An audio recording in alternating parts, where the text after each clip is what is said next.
Friends, welcome to my channel.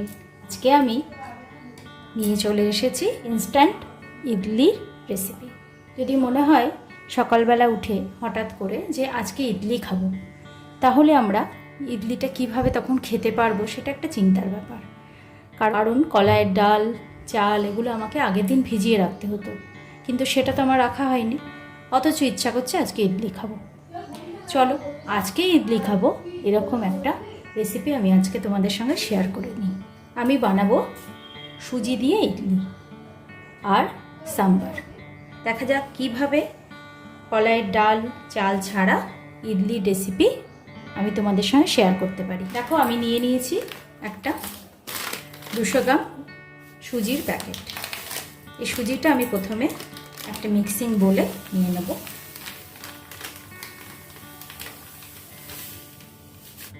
এবার এই সুজির মধ্যে দিয়ে দেব পরিমাণ মতো লবণ।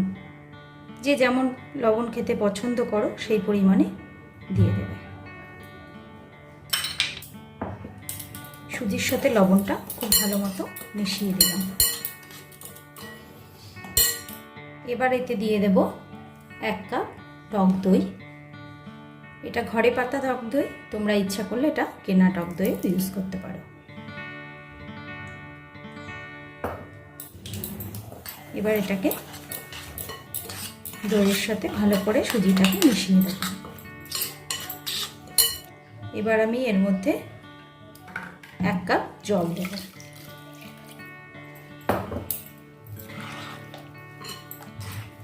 কারণ সুজিটা এখন অনেক ফুলবে।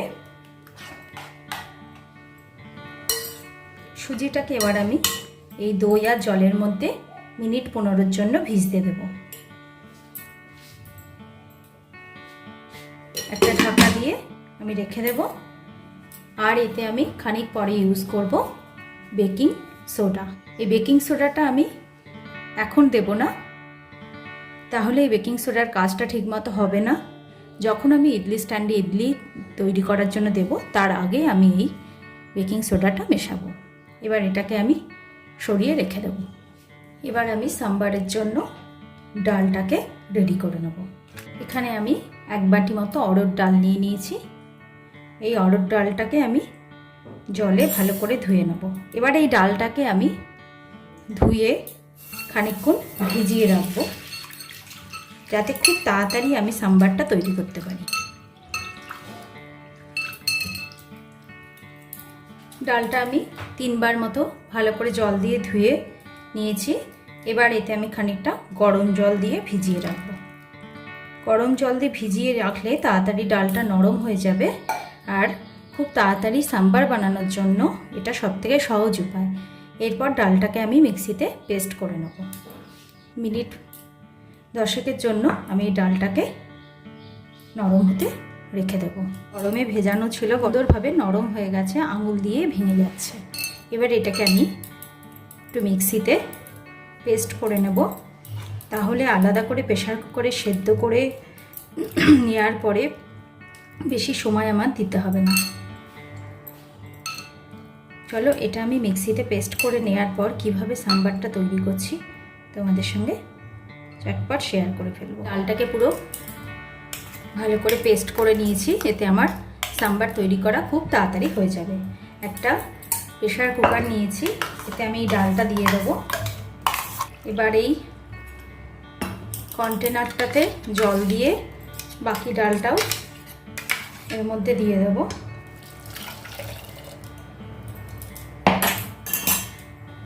সাম্বারে আমাকে বেশ কিছু সবজি দিতে হবে।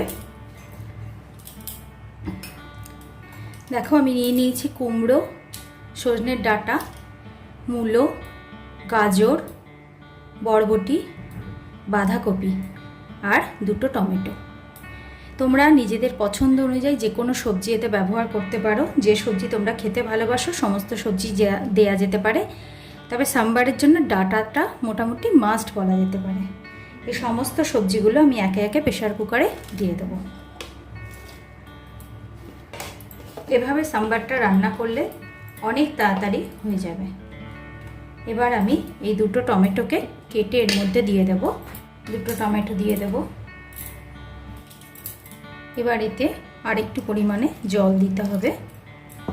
প্রেসার কুকারে একবারেই প্রথমে পুরো জলটা দেওয়া যাবে না, সেদ্ধ করে নিয়েও আমি জলটা ব্যবহার করতে পারবো। এতে দিয়ে দিলাম পরিমাণ মতো লবণ। প্রেসার কুকারটাকে বসিয়ে দিলাম গ্যাসে, ফ্লেমটা বাড়িয়ে দেব। আমি একটা সিটি দিয়ে প্রেসার কুকারটা অফ করে দেবো। আমি প্রেসার কুকারে অরহর ডাল আর সব সবজিগুলোকে দিয়ে একটা সিটি দিয়ে নিয়েছি এবং প্রেসারটা খানিকটা বসার পর পুরো প্রেসারটা বেরিয়ে গেছে। এবার আমি এই ঢাকনাটা খুলব।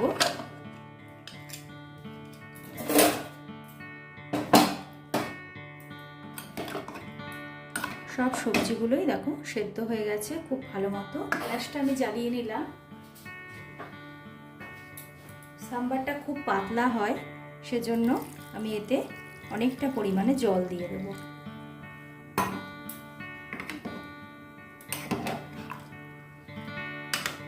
এটা তো তোমরা সবাই জানো, সাম্বার একটা সাউথ ইন্ডিয়ান খাবার, যদিও আমরা সবাই খেতেই খুব ভালোবাসি, কিছুটা আমরা আমাদের মতো করে এটাকে তৈরি করে নিই। তবে সাউথ ইন্ডিয়ান টেস্ট আনার জন্য যেভাবে এটা তৈরি করা প্রয়োজন আমি এটা সেভাবে তৈরি করছি। এতে আমি হলুদ দিইনি, তোমরা দেখতে পাচ্ছ, কারণ সাম্বার মশলাটার মধ্যে আমি হলুদ দিয়ে নিয়েছি।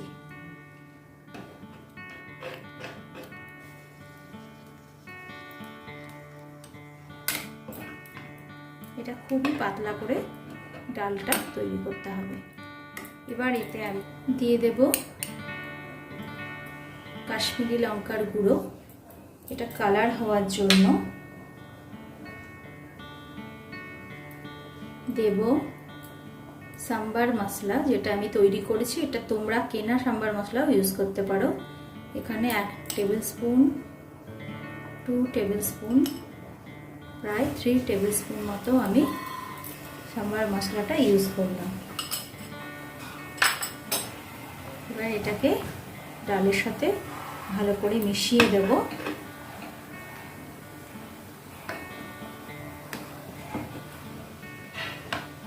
এটা আরও বড় বাসনে তৈরি করতে পারো, সেদ্ধ করে নিয়ে যে কোনো বড় বাসনে ঢেলে নেওয়া যেতে পারে। আমি বড় কড়াই নিয়ে নিলাম, এর মধ্যে ডালটা আমি আস্তে আস্তে ঢেলে দেব। এতে আমি এখনো অনেকটা পরিমাণে জল মেশাতে পারবো।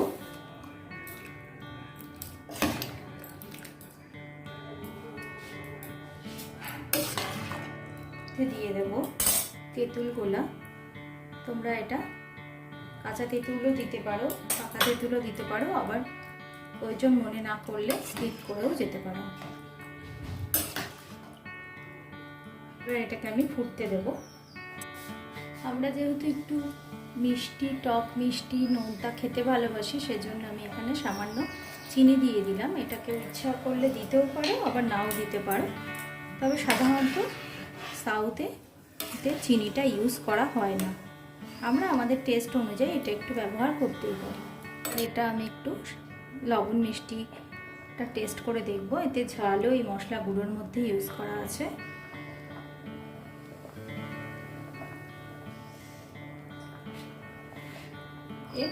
আর একটু লবণ লাগবে, এখানে আমি 1 চামচ মতো লবণ দিয়ে দিলাম। লবণ, ঝাল, মিষ্টি, টক সবটাই নিজেদের টেস্ট অনুযায়ী ইউজ করবে। এটা ফুটে উঠেছে, এটাকে নামিয়ে আমি এতে একটা ফোড়ন দেব। এতে আমি 1 চামচ মতো তেল দিলাম। এতে দিয়ে দেব শুকনো লঙ্কা ফোড়ন, 1 চামচ মতো সর্ষে, সর্ষেটা খুব ভালো মতো ভাজা হলে তারপরে আমি এতে কারি পাতাটা ব্যবহার করব। সেটা ভাজা হয়ে গেছে, এবার এতে আমি দিয়ে দেব কিছু কারি পাতা।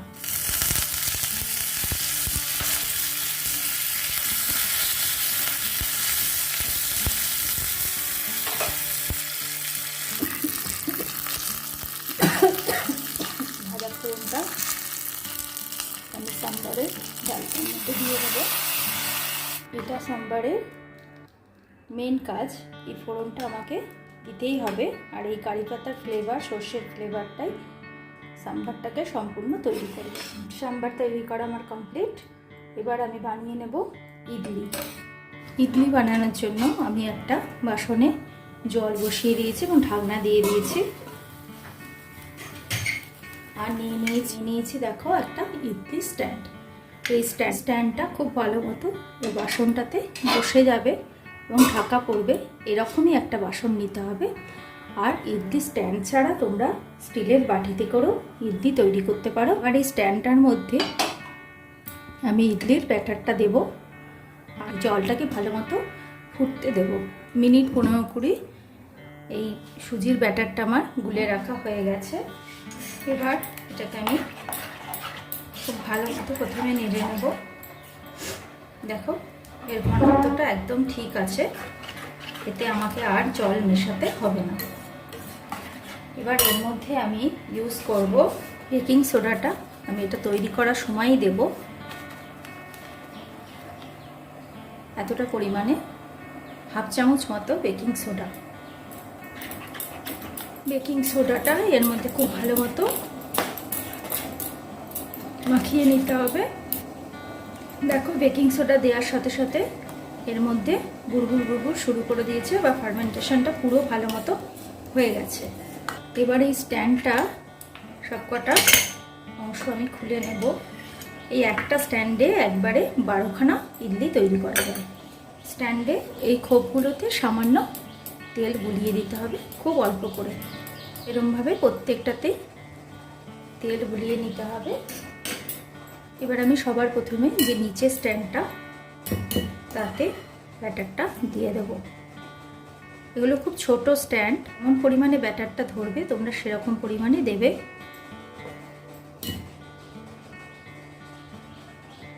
তাই গামলার বদলে তোমরা প্রেসার কুকারও বসাতে পারো।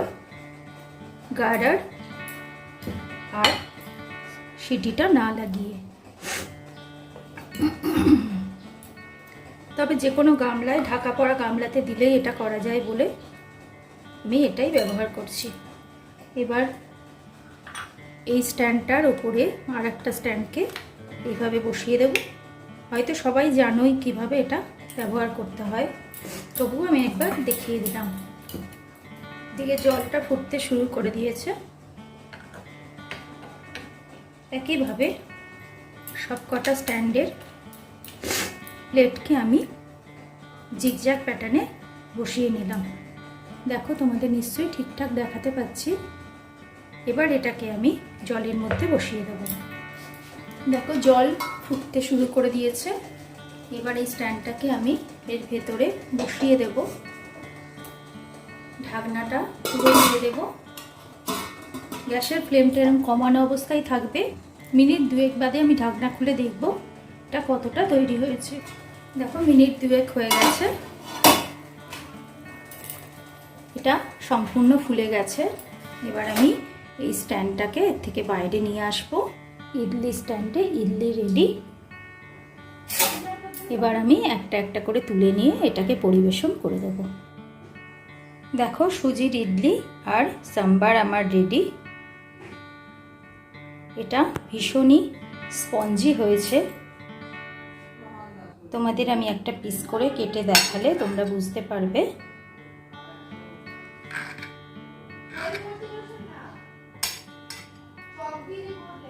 দেখো ভেতরটা কি সুন্দর স্পঞ্জি হয়েছে, আর এটা খেতেও খুব সুস্বাদু লাগবে।